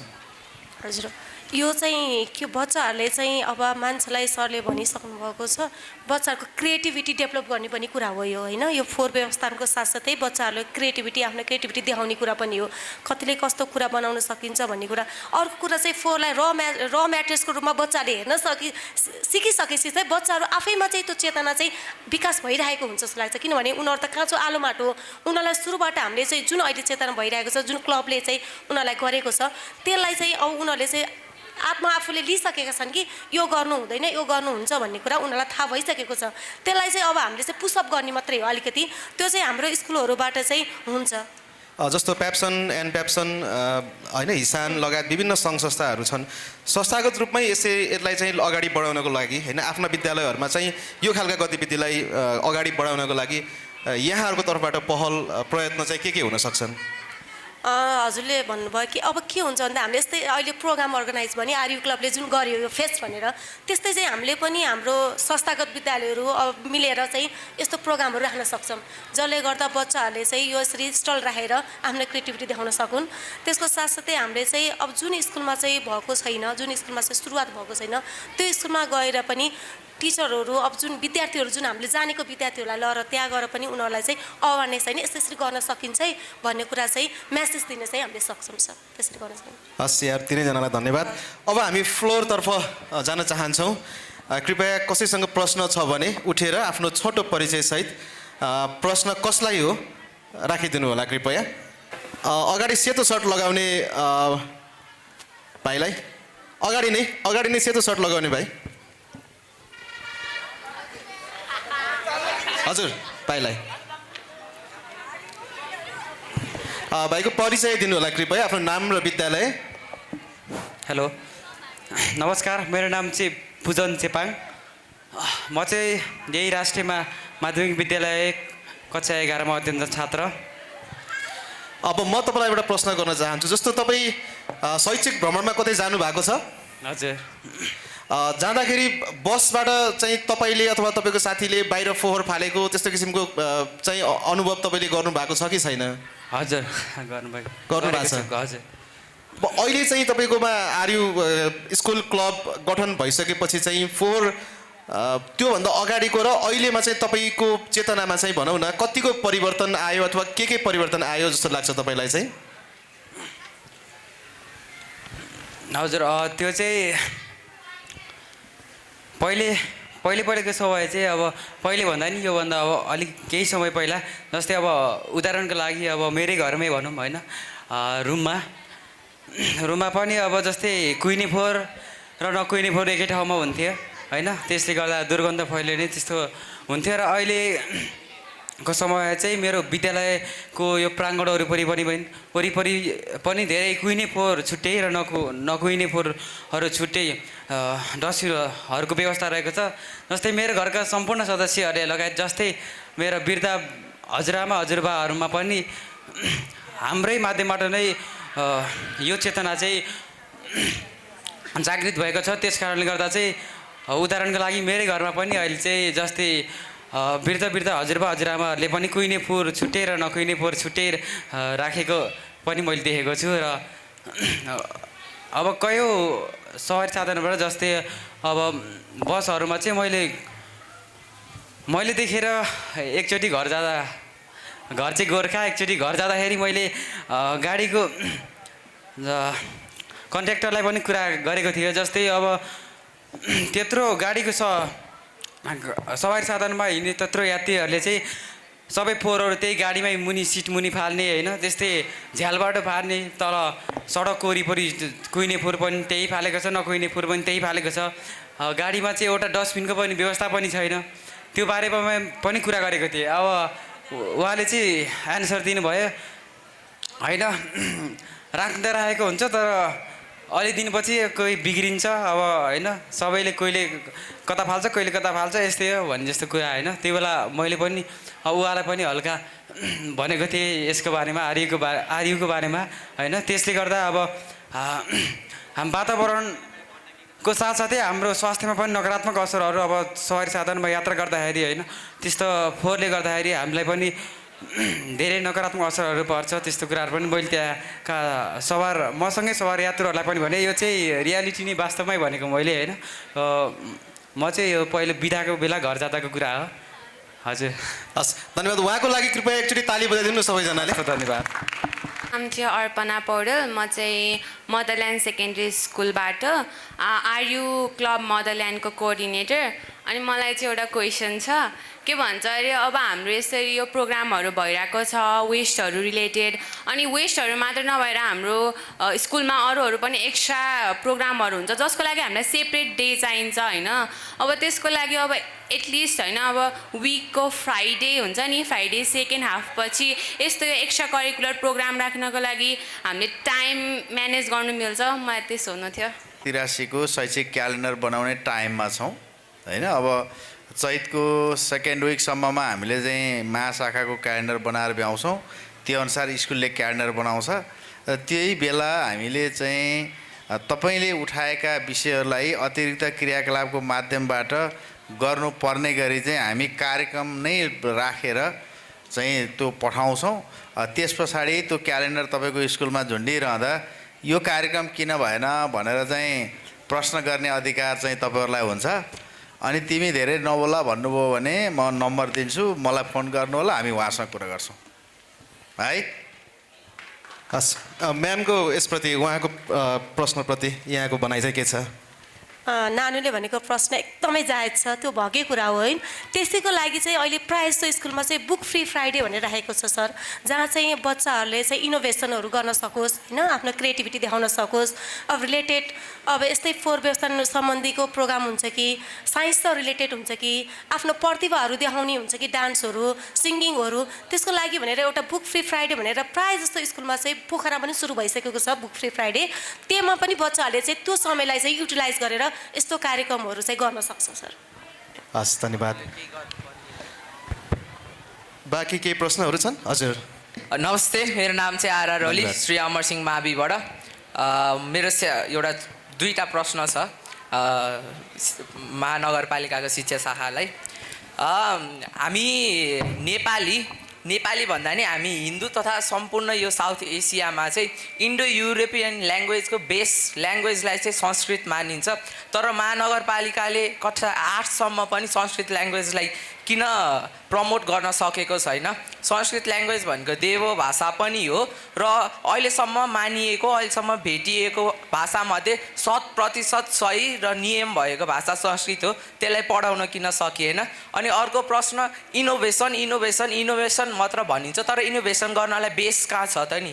क्लास 8सम्म इलेक्ट्रोनिक्सको बारेमा बेस पनि छैन, अर्डिनो आइई बोर्ड ESP बोर्डको बारेमा केही नलेजै छैन। अब इलेक्ट्रोनिक्स सिक्नको लागि त फर्स्टमा के हो भन्ने कुरा जान्न पर्छ, त्यसलाई चाहिँ कम्प्युटरसँग एफिसिएट गरेर सिक्न सक्ने अवसर चाहिँ किन प्रदान गर्न सकिएन? यो दुईवटा कुराको जवाफ चाहिँ है गरिदिनु होला हुन्छ। हजुर, पहिलो त एउटा यो मञ्च पाउनुभएको हिसाबले पनि पहिलो प्रश्न आयो, त्यसलाई छोटोमा जवाब दिनु होला। दोस्रो प्रश्न फेरि इनोभेसनको कुरा चाहिँ फोहोरसँग पनि जोडिने भएको भएर त्यसलाई पनि यहाँले कृपया जवाब दिनु होला। इनोभेसन कम्प्युटर शिक्षा पनि भयो, इनोभेसन लाइक फोहोरसँग पनि यसलाई कनेक्ट चाहिँ फेरि गर्न मिल्यो। थ्याङ्क यू भाइ। प्रश्न चाहिँ एकदमै गहिराइमा सोध्नुभयो। म भाइलाई पहिला एकदम हार्दिक धन्यवाद व्यक्त गर्न चाहन्छु। अहिले संस्कृत किन लागू गरिएन भनेर भनिरहँदा स्थानीय पाठ्यक्रम वा संस्कृत मध्ये रोजेर लिन पाइन्छ। तपाईँ हाम्रा अभिभावक र तपाईँ हामी नै कम्प्युटर भए हुन्छ, लोकल करिकुलम चाहिँदैन, संस्कृत चाहिँदैन भनिराखेका छौँ। भाइले कति सुन्नुभएको छ? एकपटक स्कुलमा यो कुराको जिज्ञासा राख्नुभयो भने तपाईँको हेड सरले, तपाईँको टिचरले के भन्नुहुन्छ, तपाईँको अभिभावकले के भन्नुहुन्छ भन्ने प्रश्न मात्रै हो। राज्यको तर्फबाट त्यो विषयलाई खुल्ला गरेको छ। लोकल करिकुलमको सट्टामा संस्कृत शिक्षा पनि पढाउन पाइन्छ, त्यसको कोर्स छ, त्यसको पाठ्यक्रम निर्माण गरिदिएको छ सरकारले। मैले संस्कृत शिक्षाको बारेमा भाइलाई यति भने, यदि प्रश्न भएन भने फेरि चाहिँ म उपस्थित हुने नै छु। अर्को कुरा, अहिले कम्प्युटर शिक्षा सूचना र प्रविधिको कुरा दुईवटा शब्द फरक हो कि होइन? एउटा हामीलाई अब कम्प्युटर एजुकेसन चाहिएको हो कि education in computer in education चाहिए हो कि कम्प्युटर एजुकेसन चाहिए हो भन्ने हो क्या। कुनै 100 पूर्णाङ्कको कम्प्युटर विषय राख्ने नै सबैभन्दा ठुलो कुरा हो कि सूचना प्रविधिको प्रयोग गरेर सबै विषय क्षेत्रमा चाहिँ त्यसको प्रयोग हुनुपर्छ भन्ने कुरा अहिलेको शिक्षाको मेजर च्यालेन्जिङ हो। अहिले हामीले कम्प्युटर सिक्नका लागि मात्रै भनेर विषय राखिराख्यौँ भने अघि भाइहरूले दिएको जुन चाहिँ त्यहाँ प्रस्तुति गर्नुभएको छ, तपाईँहरूले जुन चाहिँ सृजनाको काम सिक्नु भएको छ नि, त्यो चाहिँ कम्प्युटर शिक्षा पढेर हो कि त कम्प्युटर चलाएर हो क्या? तपाईँले कम्प्युटरको माध्यमद्वारा सिकाइ गरेर हो? तपाईँ आफैभित्र छ त्यसको उत्तर होइन? त्यसो भएर 100 पूर्णाङ्कको कम्प्युटर पढाउने भन्नुभन्दा कम्प्युटर लगायतको चाहिँ सूचना प्रविधिका साधनहरूको प्रयोग गरेर चाहिँ शिक्षालाई चाहिँ प्रभावकारी बनाउने भन्नेतिर हामी लाग्नुपर्छ। अब तेस्रो कुरा गर्नुभएको छ तपाईँले, महत्त्वपूर्ण, यो चाहिँ महानगर मार्फत चाहिँ सङ्घीय सरकारलाई चाहिँ प्रश्न हो भन्छु मैले कि अहिलेको कक्षा 8सम्मको पाठ्यक्रमलाई कुनै समय पायो भने हेर्नु होला होइन, चाहिँ वेबसाइटमा भेटिन्छ पाठ्यक्रम विकास केन्द्रको। तपाईँले सबै विषयवस्तु हेर्दै जानुभयो भने जीवन जिउनका लागि चाहिने सामान्य सिपको विकास गरिसकिसक्ने छ भन्ने नै छ त्यसको अन्तिम लक्ष्य। अहिले साक्षरता शिक्षासँग जोडिया छ कक्षा 8सम्मको शिक्षालाई, होइन? बुझ्नुभएको छ नि? हुँदा अहिले के भन्छ, 2085बाट त कुनै पनि प्रकारको सार्वजनिक पद धारण गर्नका निम्ति 8 कक्षा पास गरेको सर्टिफिकेट छैन भने नदिने भनेर राज्यले निर्धारण गरेको छ। त्यसले के भनेको भने तपाईँ न्यूनतम विषयहरू तपाईँ आफ्ना दैनिक जीवनका कुराहरू सिकाइका निम्ति कक्षा 8सम्मको शिक्षालाई व्याख्या गर्नुहोस् भने हो। मैले अनुरोध गरेँ, कति प्रश्न भयो, भएन भने क्रस क्वेसन आउँदा फेरि उपस्थित हुन्छु है। बाँकी केही प्रश्नहरू छन् भने हजुर अगाडि। नमस्ते सबैजनालाई, मेरो नाम साल्वी शेरचन, म मैत्रेय पाठशाला द पोखरा वलरफ स्कुलबाट। मेरो प्रश्न चाहिँ हामीले विद्यालयमा चाहिँ डस्टबिनहरू ल्याएका छौँ होइन, थरीका डस्टबिनहरू डिफ्रेन्ट वेस्ट सेग्रिगेसन गर्नको लागि। अब हामीले गर्न चाहिँ सेग्रिगेसन चाहिँ गरेका छौँ, तर त्यो सबै वेस्टहरू चाहिँ हामीले रिसाइकल गर्न चाहिँ सबै चाहिँ सक्दैनौँ नि त। त्यही भएर हामीले महानगरपालिकाको गाडी बोलाउँछौँ र त्यो वेस्टहरू त्यो सबै त्यही गाडीमा हालेर पठाउँछौँ, तर त्यो फिर्ता लिएर जाँदा चाहिँ त्यो सबै वेस्टहरू एकै ठाउँमा हालेर चाहिँ लिएर जानुहुन्छ। सो हामीले त्यत्रो मेहनत गरेको सेग्रिगेसनको चाहिँ के काम भयो त भनेर मेरो प्रश्न चाहिँ छ। हजुर, यो चाहिँ एकदमै महत्त्वपूर्ण प्रश्न आयो सर। यसलाई चाहिँ राम्रोसँग क्लियर गरिदिनु होला। अब यहाँको महानगरका आफ्ना कमी कमजोरीका विषय पनि सायद स्वीकार्नु पर्ने अवस्था पनि होला, होइन? अब यसमा चाहिँ कृपया यहाँले प्रश्नको चाहिँ जवाफ दिनुहोस्। बहिनी धन्यवाद। अब मेयर साहबलाई बोलाउनु पाएको भए हुने रहेछ है। म चाहिँ शिक्षा महाशाखाको मान्छे, महानगरको चाहिँ समस्याको फन्दामा परेको छु, होइन? तैपनि धन्यवाद, म त्योसँग सम्बन्धित छु किनभने म त्यहाँको जिम्मेवार कर्मचारी हुँ, होइन? यसमा चाहिँ विद्यालयबाट जाने फोहोरसँग सम्बन्धित भयो। तपाईँ विद्यालयबाट पहिलो कुरा मलाई खुसी के लाग्यो भने हाम्रो फोहोर व्यवस्थापन टिमले विद्यालयलाई सेड्युल मिलाएर फोहोर लैदिन्छ, होइन? डम्पिङ भएर बस्नु पर्यो छैन। म पहिलो चरणको चाहिँ आधारभूत चाहिँ खुसी व्यक्त गर्छु, पहिलो कुरा। दोस्रो कुरा, पोखरा अघि नै मैले भनिसकेको थिएँ, पोखराले अत्याधुनिक प्रशोधन केन्द्र निर्माण गर्ने अहिलेसम्म डम्पिङै गर्छ। एकदमै गलत भएको छ, गलतलाई गलत भन्नुपर्छ, होइन? तपाईँहरूसँगले यत्रो नलेज दिइरहँदाखेरि चाहिँ आज प्रमुख प्रशासकीय अधिकारी जो धन्न आउनुभएछ। अब हाम्रो डाइलग हुन जरुरी छ भन्छु, होइन? नगर प्रमुख उपप्रमुखज्यू आएर यो अवलोकन गर्नु नै पर्ने थियो। अब उहाँहरूको समय व्यवस्थापन हुन सकेन नै होला, किनभने मेयर साहब त आउने नै भन्ने सुनेको थिएँ लेट आवरसम्म। उहाँको अर्को कार्यव्यस्तता भएको भन्ने बुझेँ मैले पछि। अहिलेसम्म जे गरेको छ महानगरले त्यो कमजोरी भएको छ। त्यो कुराको कमजोर हो भन्ने कुराको परिभाषा तपाईँहरूले दिनुभएको छ यहाँ, त्यो हामीले स्वीकार गर्नुपर्छ। तर हामी निकै भविष्यमा अब त्यसलाई चाहिँ फोहोरलाई मोहोर भन्ने चाहिँ जुन व्याख्या छ त्यो व्याख्या अनुसारकै काम गर्ने गरी चाहिँ अगाडि बढेका छौँ। तर के नेचर छ भने नि नानी, तपाईँ कहाँ बस्नुहुन्छ मैले सोध्न सक्छु? बहिनी कहाँ, हजुर बस्ने ठाउँ कहाँ हो? घारीपाटन बस्नुहुन्छ। हस्, सरी है, मैले चाहिँ एउटा विषय प्रसङ्ग उठाउनको लागि मात्रै हो। घारीपाटनमा आँखा अस्पतालको चोकमा र आँखा अस्पताल आउनुभन्दा एयरपोर्टको चोकमा र 3टा चोक छ त्यहाँ। हामीले 3-4 दिन फोहोर उठाएका थियौँ। पहिला चाहिँ रोडमा बिजोकै भयो, गनायो, मान्छे हिँडिराखेको छ, के गरिरहेको छ। पहिला त मुख्य सहरकै देख्छ नि फोहोर, होइन? र त्यो उठायौँ। नानी, हजुरका छिमेकी बुवा आमा अङ्कल दाजुभाइहरूले त्यो फोहोर चाहिँ भित्र यस्तो गरिदिनु भयो कि पहिला उठाएर भ्याएर चाहिँ पानीले पखाल्यौँ हामीले त्यहाँ। त्यो गाडी पुगेर चाहिँ फेरि फर्केर 3 घन्टा पछाडि आउँदा त्यहाँभन्दा ठुलो थुप्रो अव्यवस्थित थुप्रो छ क्या। त्यसो भएको हुनाले तपाईँको चेतना, तपाईँको नलेज, तपाईँको स्किल कृपया तपाईँसँग मात्रै होइन घारीपाटन टोलमा पनि जाओस्। महानगरले गरेको कमजोरी सुधार्नै पर्छ। यसमा म चाहिँ यो कमजोरीलाई स्वीकार गर्छु। धन्यवाद। जस्तो स्रोतमै फोहोरको वर्गीकरण गर्ने भन्ने कुरा चाहिँ हाम्रोमा अभ्यास नै भएन, हुन सकेन, होइन? स्रोतमा फोहोर वर्गीकरण भए पनि फेरि त्यसलाई ढुवानी गर्ने क्रममा फेरि एकै ठाउँमा हो। यो चाहिँ अब यो यसमा प्रश्न सोधिहालौँ। जस्तो जुन प्रशोधन केन्द्र बन्ने भनिएको छ, त्यो प्रशोधन केन्द्र बन्दाखेरिको अवस्था पनि यही नै हो? सोलो डोलो सबै फोहोर एकैचोटि उठाएर लैजाने हो अथवा फोहोरको वर्गीकरण गरेर लैजाने हो? के हो सरले वर्गीकृत ढङ्गले जान्छ। सुरुवाती चरणमा चाहिँ उहीँ कारखानामा वर्गीकृत हुँदै यता चाहिँ अभिभावकहरूको बिचमा चाहिँ केही जिम्मेवारीहरू नागरिकहरूको जिम्मा दिइन्छ, पछाडि त वर्गीकृत भएरै जान्छ। त्यसका निम्ति हामी जुन चाहिँ संस्थासँग चाहिँ हाम्रो सम्झौता भएको छ त्यो कुरामा चाहिँ क्लियर अवस्था लेखेका छौँ हामीले। शुभ दिन सबैमा। मेरो नाम मेहदी हसन अन्सारी, म नवप्रभात मावि तर्फबाट कक्षा 9 मा अध्ययनरत छात्र हुँ। मेरो प्रश्न हेमप्रसाद आचार्यज्यूलाई छ।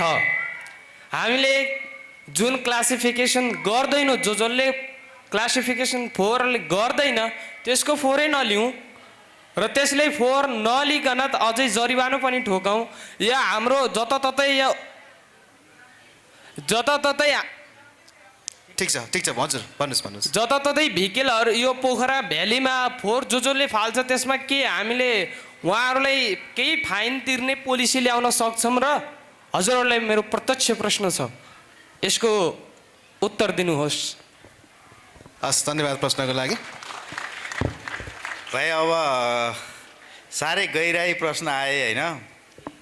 जति पछाडि भयो त्यो हजुरहरूको विचारको निखारता, ज्ञानको निखारता र यो समस्यालाई समाधान गर्नुपर्छ भन्ने जुन तत्परता छ नि, त्यसप्रति चाहिँ म यहाँहरूलाई सलाम गर्न चाहन्छु। सक्छ फोहोरका कानुन नभएका होइनन्, कानुनको प्रयोग नभएको हो पहिलो कुरा होइन। फोहोर व्यवस्थापन सम्बन्धी कानुनहरू छ, दण्ड जरिवाना थुन्ने केसम्म कानुनहरू छ एउटा। तर कुरा के हो भने दण्ड गरेर मात्रै समाज सुधार हुँदैन। समाजको सुधार गर्नुपर्ने कुरा, समाजमा चाहिँ सकारात्मक सोचको विकास गर्ने कुरा दण्डका कारणले मात्रै परिभाषित हुँदैन। दण्ड एउटा प्रकार हो होइन। अरू बाँकी कुराहरूमा उहाँहरूको चेतनाको स्तर र चाहिँ उहाँहरूको बुझाइको स्तरलाई चाहिँ वृद्धि नगरिन्जेलसम्म हामी पूर्ण समाधान हुन सक्दैनौँ। तपाईँले जे भन्नुभएको छ अहिलेसम्म, अघि नै चाहिँ घारीपाटहरूको बहिनीले भन्नुभएको थियो नि, उहाँले सेग्रिगेसन गरेर फोहोर बाहिर निकाल्नुहुन्छ, ट्रकले एकै ठाउँमा हाल्छ होइन। 3टा बोरा भयो भने एउटै बोरा कोचेर ले भन्छ होइन त्यो गाडीको स्टाफले। यही अवस्थामा पोखराको फोहोर उठ्ने गरेको थियो। अब पोखराको चेत खुलेको छ, बल्ल चेत खुलेको छ। अब सेग्रिगेसन सहितको प्रशोधन केन्द्रमा फोहोर लाने गरी चाहिँ तयारी चाहिँ महानगरपालिकाले गरेको छ। हजुर, केही प्रश्न छन् बाँकी? नमस्ते, म श्री अमर सिंह माध्यमिक विद्यालयको 11 कक्षामा पढ्ने विद्यार्थी। मेरो प्रश्न के छ भन्दाखेरि अब शिक्षाको सरै आउनुभएको छ। मेन प्रश्न भनेको चाहिँ अब 8सम्म चाहिँ हाम्रो कम्प्युटर पढिन्छ नि त, अनि 8 को फाइनलसम्म आउँदाखेरि चाहिँ अप्सनल म्याथमेटिक्स र कम्प्युटरलाई चाहिँ स्कुलले लिन्छ नि त। अनि त्यसको भइसकेपछि चाहिँ फाइनल को पेपरमा चाहिँ त्यसको मार्क्स पनि के जोडिन्न। त्यही भएर विद्यार्थीहरू त्यसलाई चाहिँ अलिकति नेग्लिजेन्स गर्छन्। हो, त्यसलाई चाहिँ किन जोडिएन त नि त्यो पेपरमा?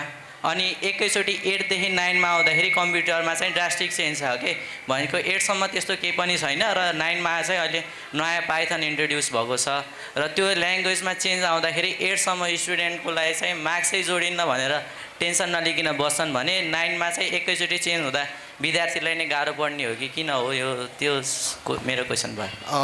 थोरै विषयवस्तुभन्दा बाहिरको प्रश्न चाहिँ आयो, तर यसलाई हजुर सर्टकटमा भनिदिनु। कृपया प्रश्न गर्दा अब चाहिँ थोरै विषयवस्तुमै रहेर, किनकि हाम्रो आजको विषयवस्तु चाहिँ त उहाँको फेरि जिज्ञासा महत्त्वपूर्ण छ, उहाँको जीवनसँग सम्बन्धित छ नि त। शास्त्रीय पूर्णाङ्कको पढाइ पढ्नुहुन्छ तपाईँले? हो, शास्त्रीय पूर्णाङ्कको पढ्नुहुन्छ। शास्त्रीय पूर्णाङ्कमा चाहिँ 100 पूर्णाङ्कको स्थानीय विषय बाहेक पाठ्यक्रम विकास केन्द्रले परिभाषित गरेको छ तैँले यो विषय पढ्नै पर्छ भनेर। अरू विद्यालयले पढाउने भनेको तपाईँको थप क्षमता विस्तारका लागि अतिरिक्त समय र अतिरिक्त विषयका लागि हो। तपाईँलाई अतिरिक्त विषय बोर्डन लाग्छ, तपाईँले पढ्दैन भन्न पाउनुहुन्छ। र हामी कक्षा 8 को ग्रेड सिटमा मात्रै होइन, तपाईँकोमा पनि त्यो अतिरिक्त विषयको चाहिँ नम्बर इन्क्लुडेड नहोस् भन्छौँ। तपाईँ नलेज डेभलपका लागि, स्किल डेभलपका निम्ति चाहिँ तपाईँलाई त्यो विषय चाहिँ उत्पादक हुनसक्छ, तर राज्यको परिभाषाभित्र पनि रहनु पर्यो। सरकारको पाठ्यक्रम निर्माण र त्यसको मूल्याङ्कनको आधारको चाहिँ जुन परिभाषा छ त्यो परिभाषाभित्र अडिन नसकिन अटाउन नसकेको हुनाले तपाईँको समस्या आएको। सर यसमा सरलाई मैले ब्रेक गरिहालेँ। यदि त्यसरी हेर्ने हो भने जुन हामीले अहिले जुन कुरा गऱ्यौँ नि, स्कुल आफैले पनि कोर्स बनाएर अथवा एउटा पिरियड छुट्याएर चाहिँ मार्क्स दिन सक्ने, त्यो मूल्याङ्कनको आधार बनाउन सक्ने भन्ने कुरालाई चाहिँ फेरि यसले थोरै दुरुत्साहित पो गर्ने हो कि फेरि? यस्तो कुरा के हो भने अहिलेसम्म हामीले मैले दुईवटा कुरा मात्रै गरेको छु। दुरुत्साहित हुने विषय छैन। एउटा स्थानीय पाठ्यक्रमको 9वटा युनिटमध्ये एउटा युनिटलाई यो अहिलेको विषय कसरी एडजस्ट हुनसक्छ भन्ने विषय हो। त्यसले चाहिँ समयको भित्रै फ्रेमभित्रै काम गर्छ, जुन स्थानीय विषयको कुरा गरेँ मैले। अर्को भनेको हामीले अघि धेरै पटक कुरा गरिरहेका छौँ कि विद्यालयले गर्ने अतिरिक्त क्रियाकलापहरूको माध्यमद्वारा यी कुराहरू विषयवस्तुलाई अगाडि बढाउनुपर्छ भन्ने छ। त्यो विद्यार्थीको अर्को क्षमता विस्तारको विषय हो, जुन अहिले पनि कार्यान्वयनमा छ र चाहिँ कार्यान्वयन भइरहेकोमा चाहिँ हामीले एउटा विषयबाट अर्को विषयमा फड्को मार्ने मात्रै विषय हो। यो कहीँ डिमोरलाइज हुनुपर्ने, बोर्डन हुनुपर्ने विषय नै छैन, जुन हाम्रा नियमित ड्युटीभित्रका हुन्, त्यो औपचारिक ड्युटीभित्रका हुन्। हस्, धन्यवाद। अघि यताबाट कसले प्रश्न गर्न? हजुर भाइले।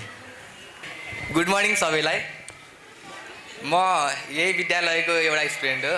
मेरो नाम कृष्ण शर्मा। मेरो एउटा क्वेसन हो कि एडभाइस भनौँ न। म महावीर पुनको एकदमै फ्यान। अब मलाई यो आफ्नो क्रिएटिभ आइडिया हुन्छ नि, त्यसलाई एउटा ठाउँमा लगेर ठ्याक्क सेप दिन पाए हुन्थ्यो जस्तो लाग्छ कि, तर त्यस्तो ठाउँ छैन। त्यो त्यही म्यानेज गरिदिन पाए हुन्थ्यो भनेर त्यही हो। यसमा जस्तो भाइको केही आइडिया छ तर त्यो आइडियामा काम गर्ने ठाउँ जस्तो इनोभेसन सेन्टर जस्तो टाइपको महावीर पुनले जस्तो खालको गरिराख्नु भएको छ, त्यस्तो खालको ठाउँ चाहिँ पोखरामा भएन भन्ने किसिमको गुनासो छ। भाइले महत्त्वपूर्ण विषय उठाउनु भयो, धन्यवाद छ। त्यस्तो खालको इनोभेसन चाहिँ सेन्टरहरू चाहिँ महानगरको साइडबाट अथवा गैर सरकारी संस्थाबाट पनि निर्माण भएको मलाई जानकारी छैन। यदि मैले यो विषय अब जानकारी प्राप्त गरेँ भने तपाईँको हेड सर मार्फत चाहिँ तपाईँलाई सूचना पठाउँछु। धन्यवाद। हामी एकदम निकै महत्त्वपूर्ण छलफलमा जुट्यौँ। वास्तवमा आज हाम्रो चाहिँ विद्यालय पाठ्यक्रम मार्फत यो रिसाइक्लिङ र अपसाइक्लिङ प्रवर्धन गर्दै दिगो फोहोर व्यवस्थापन चाहिँ कसरी गर्ने र विद्यार्थीको नेतृत्व र सृजनशीलताको विकास कसरी गर्ने भन्ने विषयमा आज हामी छलफलमा जुटेका थियौँ। अन्तिममा म अब यहाँहरूसँग तीनैजनासँग एउटा प्रतिबद्धता पनि लिन चाहेँ र यहाँहरूको विचारसहित आफ्नो प्रतिबद्धता भनाइसहित हामी यो कार्यक्रम यो चाहिँ सेसन चाहिँ टुङ्ग्याउनेछौँ। म म्यामतिरबाटै जान चाहेँ। जस्तो अहिले रिसाइक्लिङ र अपसाइक्लिङको जुन खालको अभ्यास हामीले यो देख्यौँ होइन, यो अभ्यासहरूलाई चाहिँ विद्यालय शिक्षाको चाहिँ एक स्थायी अंश बनाउने कुरामा जुन हामी अघि पनि छलफल गऱ्यौँ, स्थायी अंश बनाउन र यसलाई लिन सकिने एउटा चाहिँ ठोस कदम चाहिँ के हुनसक्छ विद्यालयहरूको तर्फबाट, विद्यालयको संस्थाको तर्फबाट चाहिँ के कदम लिन चाल्न सकिन्छ, ठोस खालको कदम, र त्यसमा यहाँको प्रतिबद्धता चाहिँ के हुन्छ, कृपया भनिदिनुहोस्। धन्यवाद सर, एकदमै राम्रो प्रश्नको लागि।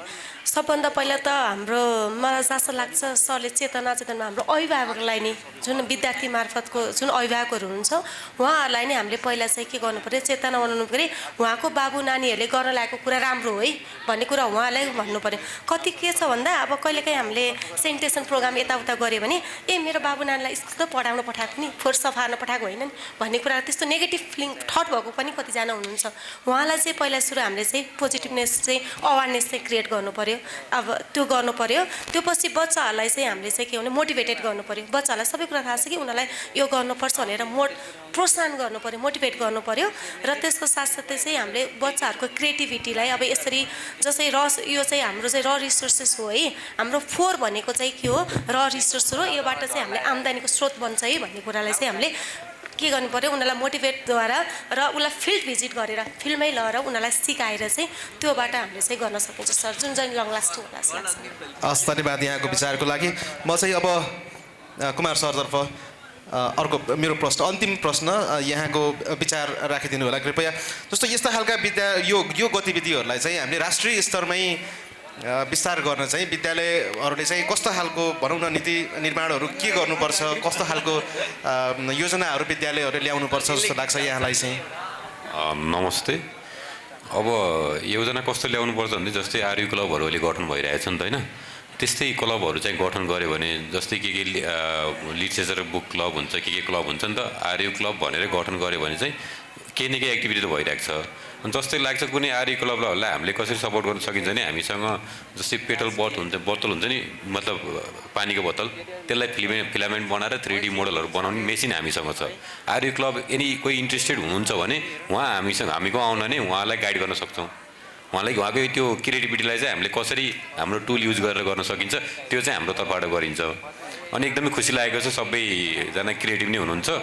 अब विद्यालयमा त अब मिसनी आउनुभएको छ, सरमै आउनुभएको छ, उहाँले अवश्य नै गर्नुहुन्छ होला यतिको देखिसकेपछि होइन, भनेको कुरा भन्दा देखेको कुरा भएपछि चाहिँ गर्नुहुन्छ होला।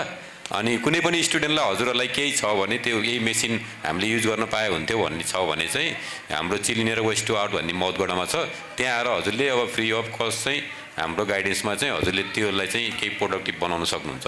त्यतिसम्म चाहिँ हामीले गर्न सकिन्छ हाम्रो तर्फबाट। जस्तो विद्यार्थीहरू अहिलेसम्म यहाँकोमा चाहिँ कति विद्यार्थीहरू अथवा कति विद्यालयहरू त्यहाँ आएर एउटा अवलोकन भ्रमण जस्तो गर्ने जस्तो खालको प्र्याक्टिस चाहिँ सुरु भएको छ कि छैन? हाम्रो यस्तो अहिले हाम्रो सबै मेसिन आइपुगेको छैन, लगभग 70% जति मेसिन आएको छ। एउटा त हामीले यहीँ पनि लिएर आएको छौँ, त्यो लेजर कटिङ भन्ने, त्यसले चाहिँ कार्डबोर्डको काट गरेर जस्तै नामहरू देख्नु भने त्यही मेसिनबाट हानेको कार्डबोर्डलाई काटेर के त्यो आउँदैछ। हाम्रो चाहिँ इस्टाब्लिस नै हो अहिले चाहिँ। हामी मेनली चाहिँ स्कुलहरूमा जान्थ्यौँ अनि म्यानुअल्ली नै गर्थ्यौँ कि सबै कामहरू। अब टुल्स भएपछि चाहिँ अलिकति त्यसलाई प्रोडक्टिभ बनाउन मिल्छ होइन, स्टुडेन्टहरूले त्यसको फाइदा लिउन् न।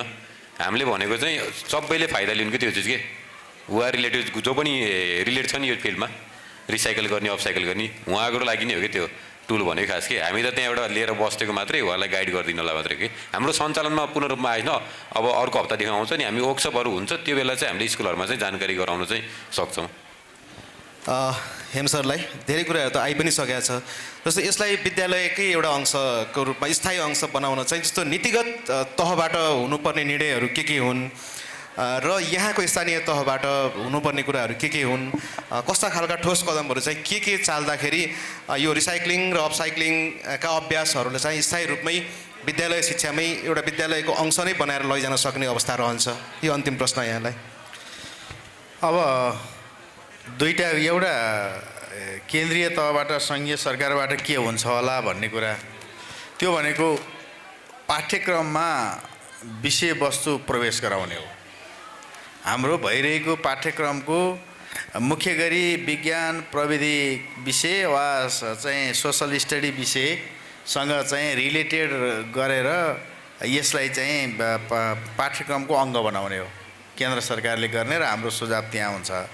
र स्थानीय सरकारले अब के गर्नुपर्छ, गर्नै पर्छ भन्ने लागेको छ भने अथवा यसलाई प्रतिबद्धता भन्नुहोस् अथवा त्यो मेरो लबिङ भन्नुहोस् होइन, पहिलो कुरा भनेको हाम्रा विद्यालयमा चाहिँ सबै विद्यालयमा डस्टबिनै पुर्याएका छैन, त्यो धरातलमा छौँ होइन। साझेदारीमा अथवा महानगरको साइडबाट चाहिँ त्यो पुर्याउनु पर्ने आवश्यकता छ, त्यसतर्फ चाहिँ महानगरको ध्यान केन्द्रित हुन्छ एउटा। दोस्रो कुरा अघि नै फेरि भने मैले धेरै दोहोरियो, स्थानीय पाठ्यक्रमभित्र पाठ्यक्रम विज्ञहरूको सुझाव गरेर त्यहाँ इन्क्लुड गराउने युनिट थप्ने अथवा भइरहेको युनिटभित्र चाहिँ त्यसलाई इन्डोर्स गर्ने दोस्रो कुरा हुन्छ। तेस्रो कुरा भनेको हाम्रो वार्षिक क्यालेन्डरमा गरिने क्रियाकलापहरूलाई परिभाषित गरेर चाहिँ आगामी शैक्षिक वर्षबाट अगाडि बढ्ने गरी चाहिँ हामी अगाडि बढ्नुपर्छ। र शिक्षा महाशाखाले चाहिँ यति कुराको डस्टबिनको चाहिँ माग गर्नुपर्छ, बाँकी दुईटा कुरा चाहिँ आफ्नो चाहिँ महाशाखा आफै लिड गरेर अगाडि बढ्छ। अब दुईटा चाहिँ विषय चाहिँ मैले अनुरोध गर्ने विषय हुन्। दुईटा भनेको म चाहिँ महाशाखा प्रमुखको हैसियतले चाहिँ आफूले चाहिँ कार्यान्वयन तहमा पुर्याउने विषय हुन्। अब कार्यान्वयन तहमा त अब मिस हुनुहुन्छ, सरहरूले सुनिराख्नु भएको छ। अब तपाईँ प्रतिबद्ध भइरहँदाखेरि हाम्रो बच्चा उत्साहित भएर यो कार्यक्रमलाई चाहिँ फलदायी र प्रभावकारी बनाउन सकिन्छ। हस्, यहाँहरू तिनैजनालाई धेरै धन्यवाद दिँदै अहिलेसम्म हामीलाई धैर्यतापूर्वक सुनिदिनु भयो। सम्पूर्ण विद्यार्थी, शिक्षक, अभिभावक, संस्थागत रूपमा जो उपस्थित हुनुहुन्छ यहाँहरू सम्पूर्णलाई हार्दिक आभार व्यक्त गर्दै हामी पनि यो सेसन यही अन्त्य हुन्छ। धन्यवाद, बिदा हुन्छौँ। नमस्कार।